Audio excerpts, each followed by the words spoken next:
उषा और अनिरुद्ध की प्रेम कहानी भारतीय पौराणिक कथाओं में एक महत्वपूर्ण स्थान रखती है। ये कथा प्रेम, साहस और देवताओं के बीच के संघर्ष को उजागर करती है।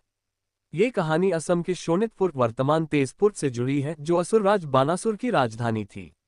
उषा, असुरराज बानासुर की पुत्री, अपनी सखियों के साथ आनंदपूर्वक जीवन व्यतीत कर रही थी।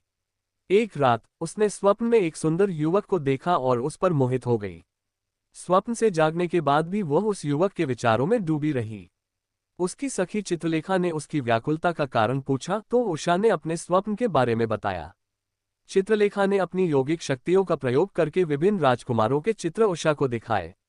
जब उसने अनिरुद्ध का चित्र दिखाया तो उषा ने उसे पहचान लिया। अनिरुद्ध भगवान श्री कृष्ण के पौत्र और प्रद्युम्न के पुत्र थे। उषा की प्रेम व्यथा को समझते हुए चित्रलेखा ने अपनी यौगिक शक्तियों का उपयोग करके द्वारका नगरी से सोते हुए अनिरुद्ध को पलंग सहित उठाकर उषा के महल में ले आए। जब अनिरुद्ध जागे तो उन्होंने अपने आप को अज्ञात स्थान पर पाया और उषा से मिले। उषा ने अपने प्रेम का इजहार किया और अनिरुद्ध भी उसके सौंदर्य और प्रेम से प्रभावित हुए। दोनों ने गंधर्व विवाह किया और साथ रहने लगे। उषा के महल में एक अज्ञात पुरुष की उपस्थिति से महल के रक्षक चिंतित हो गए और उन्होंने ये सूचना बानासुर को दी। बानासुर ने अनिरुद्ध को पकड़कर कारागार में डाल दिया।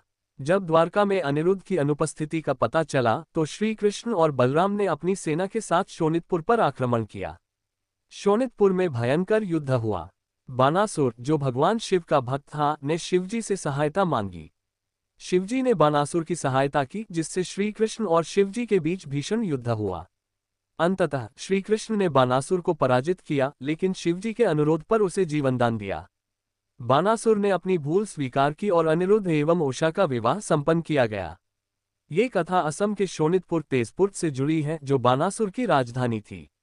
तेजपुर का अर्थ है लाल शहर, जो उस भीषण युद्ध के दौरान बहाए गए रक्त के कारण कहा जाता है। आज भी तेजपुर में इस कथा से जुड़े कई स्थल हैं, जो पर्यटकों को आकर्षित करते हैं। उषा और अनिरुद्ध की प्रेम कहानी प्रेम, साहस और समर्पण की अद्भुत मिसाल है। ये कथा हमें सिखाती है कि सच्चा प्रेम किसी भी बाधा को पार कर सकता है और अंततः विजय प्राप्त करता है।